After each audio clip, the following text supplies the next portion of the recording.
Bismillahirrahmanirrahim. Assalamualaikum warahmatullahi wabarakatuh. Saudaraku pendengar Persada FM dan radio jaringan di seluruh Indonesia. Saat ini di program Kabar Persada Akhir Pekan, di segmen Kabar Pekan ini, saya sudah terhubung dengan Bapak Haji Mustain Ahmad, SHMH. Beliau selaku Kakanwil Kemenak Provinsi Jawa Tengah. Nah, pagi hari ini kita akan membahas terkait dengan akselerasi kegiatan Kemenak Jateng melalui Pokjaluh, yakni kelompok kerja penyuluh. Nah, saya sudah terhubung dengan Bapak Mustain. Assalamualaikum warahmatullahi wabarakatuh, Bapak.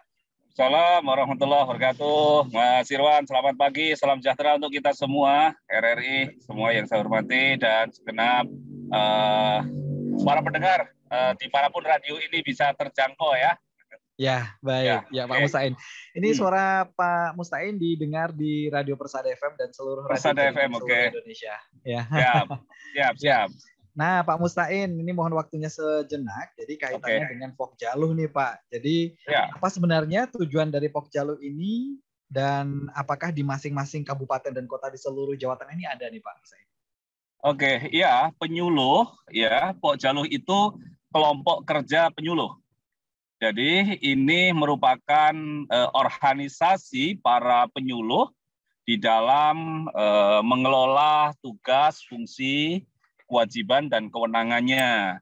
Penyuluh itu adalah salah satu jabatan fungsional yang ada di Kementerian Agama. Mungkin sebagian kita yang lebih akrab itu misalnya kalau orang bicara Kementerian Agama, penghulu. Iya, penghulu itu jabatan fungsional. Kemudian guru madrasah itu jabatan fungsional. Nah, kemudian ada jabatan fungsional yang lain dari banyak jabatan fungsional, antara lain adalah penyuluh agama. Nah, penyuluh agama ini karena kita melayani 6 agama, maka ada penyuluh agama Islam, ada penyuluh agama Kristen, ada penyuluh agama Katolik, Hindu, Buddha, dan Konghucu. Jadi semua kita layani dan kita siapkan pejabat fungsional yang disebut sebagai penyuluh agama. Nah, kenapa Pak harus ada penyuluhan? Ini ternyata penyuluhan ini tidak di bidang pertanian, karena di bidang pertanian kan juga ada penyuluh ya Pak ya. Kemudian di Kementerian Agama pun juga ada begitu. Gimana nih Pak? Jadi begini, kita tahu bersama bahwa bangsa Indonesia, negara kita ini negara yang besar, negara yang sangat luas, penduduknya sangat banyak, dan mereka berada pada strata tingkatan yang berbeda-beda. Pemerintah harus bisa menjangkau semua itu sehingga layanan pemerintah, informasi layanan pemerintah itu bukan saja bisa diterima oleh mereka misalnya yang tinggal di daerah perkotaan saja atau mereka yang punya akses pendidikan yang lebih baik, tetapi bisa semua masyarakat, khususnya masyarakat kita yang titik-titik paling ujung, mungkin di perkampungan, di pinggir-pinggir pantai, di gunung-gunung, mereka kita pastikan bahwa mereka tersuluh atau mereka tersapa dengan baik. Meskipun sebenarnya penyuluh juga ada di tingkat perkotaan. Ini yang mengapa harus ada penyuluh. Sehingga harapannya kalau ada informasi yang terkait dengan pemberdayaan masyarakat, khususnya pemberdayaan bidang agama, masyarakat segera bisa mengakses itu. Begitu juga kalau ada hal-hal yang tengah terjadi di tengah-tengah masyarakat, pemerintah bisa segera tahu dan kemudian pemerintah hadir di dalam memberikan layanan, membantu, memperlancar, dan seterusnya. Ini fungsi penyuluh. Jadi fungsi penyuluh itu, kalau ini penyuluh agama, itu setidaknya punya 3 fungsi. Yang pertama adalah fungsi informasi, di mana penyuluh menyampaikan informasi keagamaan. Keagamaan itu secara umum ada 2, yaitu urusan agama dan pendidikan agama. Informasi-informasi ini agar sampai dengan baik kepada masyarakat. Yang kedua adalah fungsi edukasi. Fungsi edukasi di sini adalah bagaimana kita menguatkan, memberikan empowering kepada bagian masyarakat yang membutuhkan guiding, membutuhkan proses coaching, memberikan proses bimbingan agar mereka bisa memahami dengan baik apa yang sedang terjadi di tengah-tengah masyarakat. Isu, kecenderungan, kemudian perkembangan-perkembangan baru. Ini kita edukasi di tengah masyarakat untuk kemudian masyarakat bisa mendapatkan informasi yang benar, sehingga masyarakat juga bisa mengambil sikap dan mengambil langkah yang benar. Lalu yang ketiga, fungsinya adalah advokasi, di mana masyarakat, terutama masyarakat musta'ifin, jadi mereka yang berada pada posisi lemah, baik soal ekonomi, baik soal akses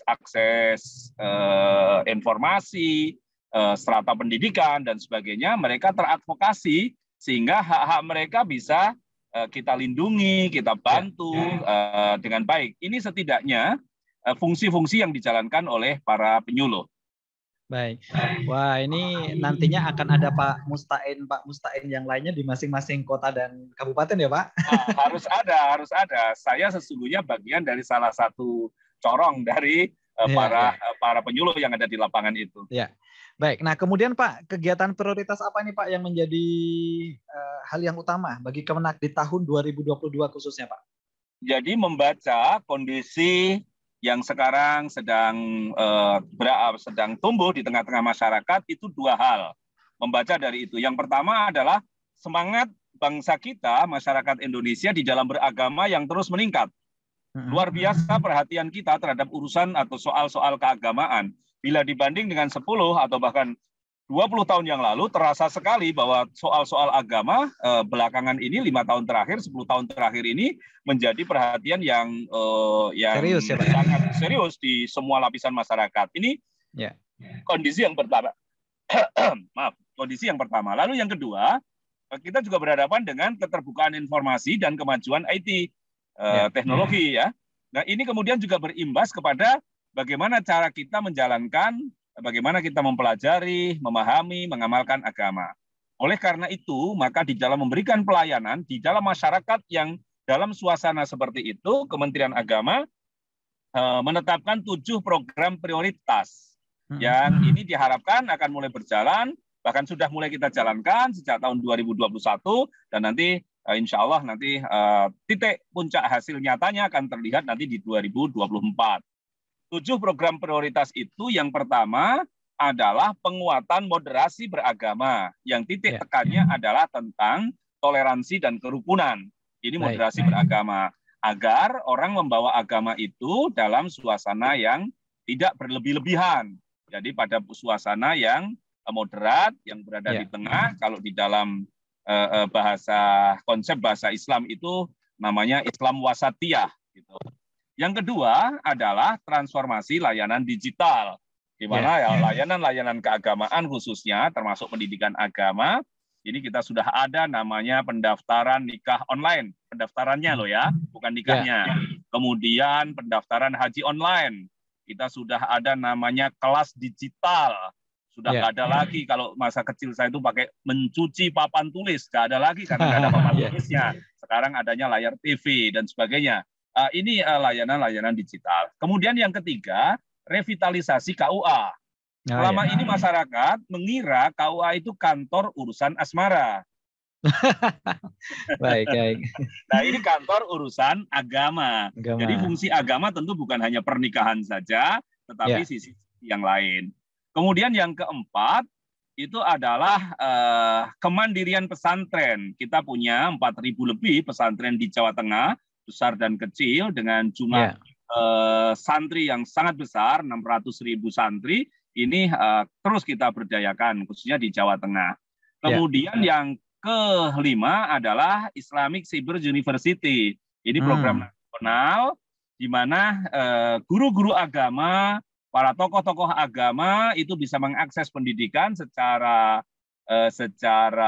digital melalui Islamic Cyber University ini yang nanti pusatnya ada di Universitas Syekh Nurjati Cirebon.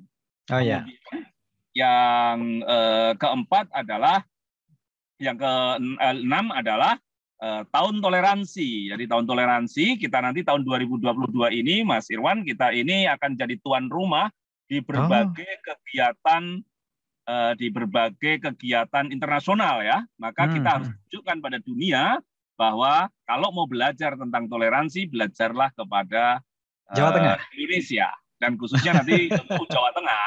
Karena kebetulan tahun 2021 kota paling toleran se-Indonesia itu ada di Jawa Tengah, yaitu kota Salatiga. Itu program-program prioritas yang ada di Kementerian Agama. Baik. Ya, Pak, berarti kemarin berapa total yang resmikan orangnya begitu Pak untuk menjadi Pojalo ini? Oh, jumlah penyuluh kita sekarang ini, jadi penyuluh kita, penyuluh yang pegawai negeri sipil, jumlahnya itu ada 600 orang, jadi ada 593 orang. Ini yang pegawai negeri sipil, itu ada penyuluh agama Islam, itu hampir 530 orang, ada penyuluh agama Kristen, itu yang pegawai negeri memang masih sedikit, baru 4 orang, tapi yang non pegawai negeri ada 170 orang. Penyuluh agama Katolik itu yang PNS memang baru 5 orang, tetapi yang non PNS itu sudah ada 116 orang. Kemudian Hindu itu yang non PNS ada 75 orang, yang PNS ada 3 orang. Kemudian Buddha ini yang non PNS sudah banyak, ini ada 158 orang, yang PNS ada 6 orang. Konghucu kita belum ada PNS-nya, tapi non PNS Jawa Tengah ini sudah ada 10 penyuluh agama Konghucu. Jadi sekarang ini penyuluh non PNS itu jumlahnya sekitar hampir 5.000 ya, 4.800 orang. Ini kekuatan kita penyuluh baik yang PNS maupun yang PNS, baik yang penyuluh agama Islam maupun yang penyuluh agama lain. Baik. Nah, Pak Mustain, beberapa waktu lalu itu Kemenak Surakarta sempat on air tuh Pak di radio kami. Mereka punya salah satu layanan digital, yakni perjodohan digital. Wah, artinya ada ta'arufnya, kemudian dipertemukan, dan selanjutnya berjodoh mereka. Dan ternyata antusiasnya luar biasa bagus, Pak. Ada sedikit tanggapan Pak terkait dengan hal ini? Iya, ini kan pastilah. Tanggapannya bukan hanya masalah sosial. Bukan hanya dari saya, tetapi teman kita, Bu Fitrotun, penyuluh agama Kota Surakarta ini mendapat penghargaan dari Menteri Agama sebagai agen perubahan yang membawa inovasi di tengah-tengah tugasnya bersama dengan beberapa teman kita kemarin, ada 29 teman-teman dari Jawa Tengah yang mendapatkan penghargaan sebagai agen perubahan. Ini adalah pegawai-pegawai aparatur kita yang cermat betul mengelola pekerjaannya dan kemudian menawarkan solusi di tengah kebutuhan masyarakat. Jadi salah satu kebutuhan masyarakat kita sekarang ini adalah mendapatkan jodoh yang baik, gitu ya. Jadi orang tua saya kira sekarang ini memang dia di dunia yang serba terbuka, serba modern ini itu ya, nyari anak-anak soleh dan solehah itu cukup teliti gitu ya. Jadi bukan hanya penampilannya saja, tapi juga kesehariannya, bukan hanya soal posisinya, tetapi juga soal pendidikannya, misalnya begitu. Nah, Solo saya kira memberikan alternatif ya, solusi ketika kemudian kita lebih banyak berinteraksi di dunia maya, maka dunia maya itu kita jaga agar isinya data yang ada di situ adalah data-data yang benar. Kita kan ada tuh dunia maya kadang-kadang kita pakai nama laki-laki tapi ternyata dia perempuan atau sebaliknya, gitu kan? Misalnya gitu kita pasang foto foto PP, foto DP di medsos kita, foto profil itu misalnya umur saya sudah 50 tahun tapi saya pasang profil anak saya yang umurnya baru 20 tahun. Kayak gini kan nah, maka hal-hal yang kayak begini saya kira Solo memberi solusi yang baik dan ini menginspirasi bagi semua. Ya, mudah-mudahan Pak Mustain itu yang kita tunggu ya sebagai masyarakat awam, kinerja yang inovatif dari Kemenak yang lainnya nanti kita tunggu, mudah-mudahan semakin sukses dan semakin bisa menyinari. Kira-kira gitu ya Pak ya. Saya berharap masyarakat nanti tidak ada sungkannya datang ke KUA ya, karena ujung pelayanan kita yang paling ujung itu kantor urusan agama. sekali lagi kantor urusan agama, bukan kantor urusan asmara. Salah satunya saja asmara itu diurus. Nah, maksud saya kegiatan-kegiatan keagamaan bisa dikomunikasikan di KUA itu. Tempat para penyuluh-penyuluh kita itu base camp-nya ada di markasnya ada di KUA itu. Sehingga kalau ada hal-hal terkait misalnya, oh ini kok katanya ada informasi haji seperti ini, informasi umroh seperti ini, ada persoalan wakaf, ada persoalan zakat, ada persoalan waris, datanglah ke KUA, teman-teman penyuluh sudah saya declare sebagai, ya kalau bahasa tentaranya, Kopassusnya Kementerian Agama. Gitu. Tapi kalau mau pakai istilah Kopassus nanti saya dimarahin sama Angkatan Darat ya. Tapi penyuluh menjadi tenaga utama bagi akselerasi pencapaian target dan program prioritas Kementerian Agama. Pak Mustain, alhamdulillah, terima kasih pencerahannya. Ini sudah didengarkan di 10 radio jaringan kami. Oh, luar biasa. Tapi mudah-mudahan tidak berhenti di sini. Kami tunggu kehadiran Bapak suatu saat di program-program kami, Pak, di Solo ya, Pak. Insya Allah. Nanti kami bersurat kembali kepada teman-teman di Kemenak Jawa Tengah. Terakhir, Pak, apa yang ingin disampaikan kepada seluruh masyarakat Indonesia terkait dengan Pok Jaluh ini? Silahkan. Ya, jadi sekali lagi Pok Jaluh kami dorong untuk hadir di tengah-tengah masyarakat. Monggo masyarakat tidak perlu ewuh-pekewuh, tidak perlu sungkan.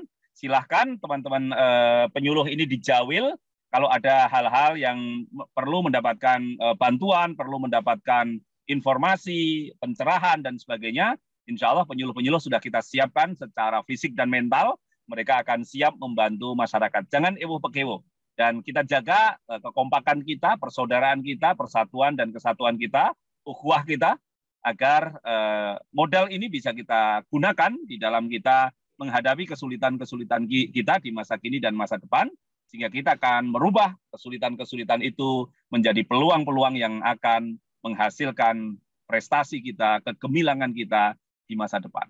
Baik, Pak Mustain, terakhir Pak, ini barangkali bisa disampaikan. Saya sedikit direct ya Pak ya.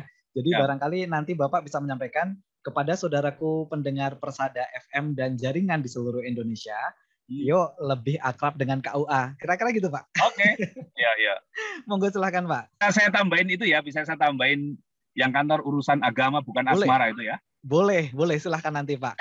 Jadi kepada saudaraku pendengar Persada FM dan 9 radio jaringan di seluruh Indonesia, nah baru pesannya Bapak terkait dengan KUA.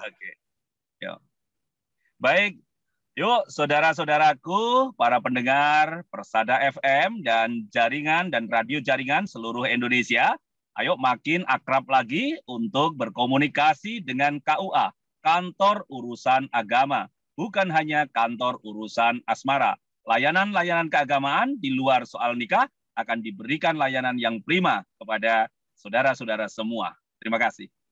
Terima kasih Pak Mustain, sehat terus. Matur suwun, selamat melanjutkan perjalanan. Assalamualaikum warahmatullahi wabarakatuh Bapak. Assalamualaikum warahmatullahi wabarakatuh.